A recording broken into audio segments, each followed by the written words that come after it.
Good afternoon, everybody. Saturday, September 22nd, 2012. We're at Smith Vocational High School for Northampton Youth Football League action. Today, the Northampton Blue Devils will face the Springfield Wildcats. I'm Andrew Shelfo, joined as always in the booth by Rob Osberg. How you doing today, Rob? Fantastic. It's another fantastic day for youth football here in Northampton. One person for the chain gang. Anybody want to step up, give us a hand, folks? One person short for the chain gang. We've been pretty lucky this year with the weather so far. It's our third home game. Last home game at Smith Voc this year. Next one will be at the high school. But it's been a beautiful day, and we hope to continue it into the evening with some nice football action. The Blue Devils are going to start off on defense today. The Springfield Wildcats come in with a 1-2 record. The Blue Devils are 2-1.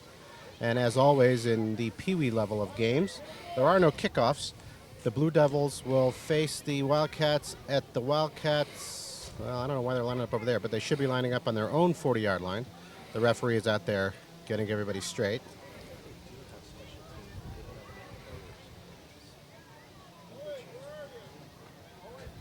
There we go. The referee is moving the Wildcats back to their own 40-yard line where they will start playing.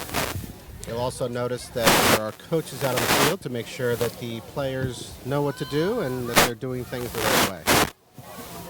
So this Peewee team had a great game last week, although my recollection is that last week they did record their first loss despite a Herculean effort. They played a tough Agawam squad, and they came up on the losing end. Was that Wilbraham they played last week? Was that I think it was Wilbraham last week. Wilbraham last week? Correct. It was a tough Wilbraham squad.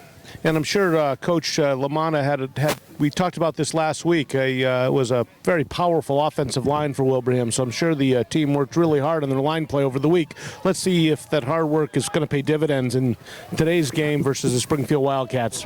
1st and 10 for the Wildcats. They come out in an I formation with two wideouts split out on each side. Call the signals. There's a handoff to the up back. Finds his way up the middle.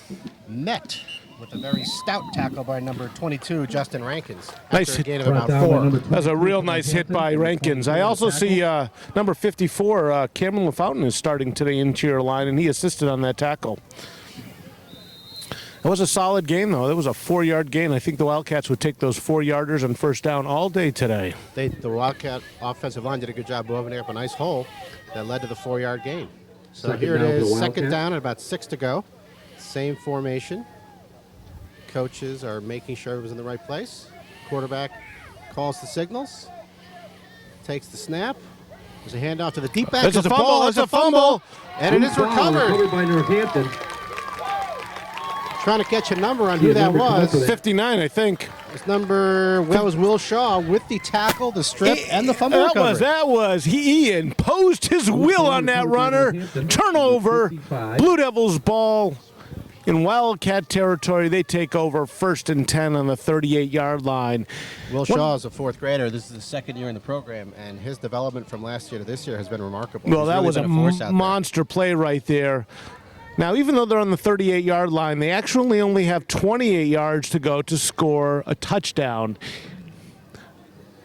The field at this level is 80 yards long. They move the goal line in 10 yards from each traditional goal line. 10 and 10 is 20 minus 100 makes for an 80-yard field. That's some good math. Blue Devils come out in an I formation with one wide receiver split to the right. Tudrin up under center, takes the snap. Look at the pass. He is hit just before he throws. Boy, that's incomplete pass. That was too bad because he had number 83, Tyler Vanos, open out there on the wing. That would have been interesting to see. I like that as a first play, the pass play. It gives the defender something to think about. Yeah, but I don't like the blocking on the offensive line in that play. Now, pass blocking is a very different skill than run blocking. As you know, with pass blocking, players have to get up, they have to get in that good athletic position, and they actually start backpedaling at the same time they fend off the defenders. That's a very challenging skill and requires a lot of practice. Run blocking is a thrusting motion, right? You know, you get low, you drive forward, and as we saw, the pass blocking did break down in that first play, but I'm thrilled that Northampton is putting such plays into the lineup. 2nd and 10. Tudrin calls the signals, takes the snap. There's a handoff to Rankins. Look for some room on the right. Nice stiff arm. Stiff arms the first would-be tackler. Now he's up the right-hand side. He's still on his feet. He's got a first down and more. The 20, steps out. Looked to me like he stepped out at about the 5-yard line. Let's see where the referee's marking. There is a flag in the field. That is a block in the back. Let's see. I'm guessing that's against the Blue Devils. And that's unfortunate because I don't think the block in the back contributed at all to the effectiveness of that run. That was just an over-enthusiastic play on one of the Blue Devil blockers. Rankins did a lot of that on his own, and boy, I'd have to check the film on that, but I'm not sure that that block in the back contributed at all to the success of that run. That was an amazing individual effort by Rankins, unfortunately nullified by the penalty. Heck of a run. He eluded the first 2 tacklers. It's going to be a third and got past the third one, danced his way up the sideline, broke free for a while. Well, that was a placed stiff arm, and not only stiffed the first guy, but the first guy bounced into the second guy. So it was he got double effect from that stiff arm to break himself outside. He showed tremendous speed, then he showed strength, then he showed balance, and then he showed evasiveness down the sideline. They should still put that one on his highlight reel, even though that's coming back for penalty. So that makes it 2nd and 16 because it's a spot foul. Blue Devils come out in their I formation again. This time the receiver's on the left-hand side. Tudrin makes sure everybody is set, and there's motion. So the Blue Devils are moving backwards once again. Are you sure? Against him. I think there was motion on about 2/3 of our line. Obviously, the coaches, only half the players heard the snap count in the huddle that time. Another penalty, walks it back another 5 yards. It's always frustrating. It's always frustrating when you're the guy that causes the motion, but when you're one of the 9 guys that are go in motion, even though you feel bad, you don't feel quite as bad. It was a group oops. So you're saying the 9 guys are blaming the 2 guys who didn't move? Of course, the center. I don't know if the center snapped the ball on that either. Well, after 2 backwards plays, it is 2nd and 19 or so. Let's see what they can do. Tudrin takes the snap. There's a handoff to Renner. He's got a lot of room on the left-hand side. Real lot of room. Cuts it back inside, and he's brought down after a gain of, let's say, 10 yards there. Nice run by Jacob Renner. So, I know what you're going to say, Rob. I would love to understand that guy a little bit. So he runs. He's very fast. It seems like he has all sorts of room. And just as the tackler is starting to approach him, rather than running away from the tackler, he always turns it up into the tackler, which is very exciting if you like contact, but doesn't always seem like the best strategy if you're trying to gain extra yards. He did cut it back to the inside. It seemed like he did have a lot of room down that sideline.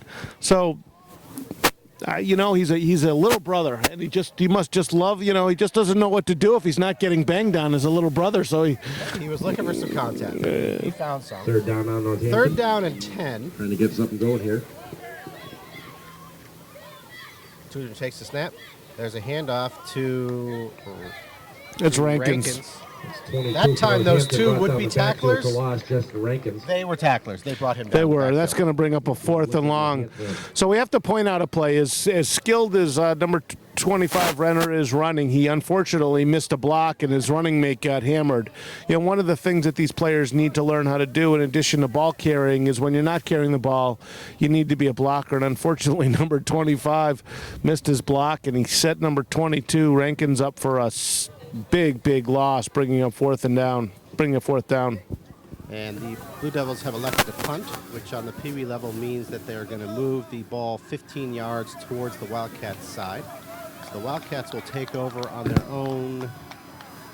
Where are they? 30-yard line. 25-yard line. 30-yard line. 30-yard line. That makes some sense. I guess they moved it 20 yards. So even though the Blue Devils didn't really go very far, they had a couple of entertaining plays there. They did go far. They just went far the wrong way on that series.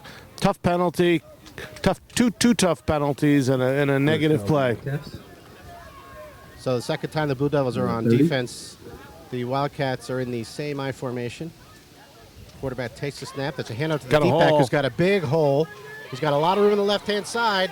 He could go all the way. He's got one guy to beat. Nice stiff arm. Beats that guy. 22, that's Rankins trying to bring him down. Finally brings him down at the 6-yard line. Justin Rankins. Boy, number 1, Benjamin Salfrank, the safety, had the angle on the play, and unfortunately couldn't make the play at the corner, and that Wildcat runner was able to turn it upstream and bring it very, very long gain. That gain went for 20 and another 35. That was a 55-yard run there. That was an impressive run, and Anybody it lost the started cell where phone? we The black where we Verizon began cell phone talking at the today. It food started with the line play. Anybody lost a They small opened up black a cell phone? big hole for that By the guy, food booth. and he had a lot of room, and he Tell us ran the as phone fast number as to he get the can. phone. That brings up first and we call it 8. First and goal to go from the 8-yard line. So the Blue Devils have their back against the wall. They're going to have to step up and stop It'll be first them. and 10 now for the Wildcats on our 16-yard line. And just we got a closer look now at that Wildcats offensive line. They got a couple of big boys there on the right-hand side. They sure do. And that quarterback can hide behind them. Maybe look for a quarterback sneak here. Quarterback takes a snap. There's a handoff. There's a ball. The fumble. ball There's to a the fumble. ground. Be a loose ball on I the didn't field. see who got it. I think the Wildcats have kept it. I think so too. That was just a bad exchange. The runner never had it. It kind of quarterback stuck it on his hip, and he couldn't No bring it goal in. to play. Maybe a Well, lot you know, there. we had a great angle to view that play, and I think the runner took the right angle toward the quarterback. It looked like the quarterback took the wrong angle to the runner, resulting in a poor exchange, resulting in an opportunity for a turnover. Fortunately for the Wildcats, they were able to pounce in that ball and get a 2nd and 7 to go for a touchdown. Brings up second down. Quarterback Second making down sure now, everybody's Wildcats. in the right spot. Wow, he can just really hide behind those linemen. Calls out the signals. There's a snap. There's a handoff to the deep back.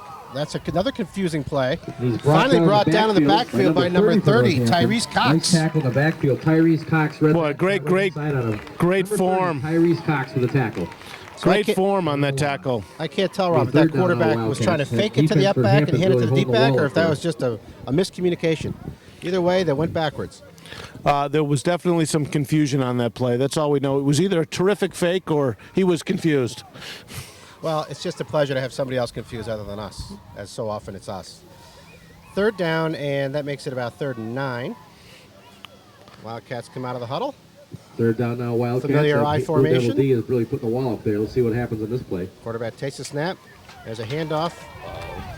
Got past the first wave of tacklers. Not going to get past Not the by second wave of Tudrin. tacklers. Taken down by number Braden 7 for Tudrin Northampton. stayed Got with him on the a play the whole Braden way. Tudrin Got him on out the tackle. on the sidelines. Braden I'll tell you what, Tudrin. number 75, Owen Shelfo did a heck of a job penetrating the line on that and sending him back. What a great play by Shelfo there. Wildcats now. Shelfo set that play backwards. He's holding tight here. Wasn't able to complete the tackle, but he drove him back and put him in position for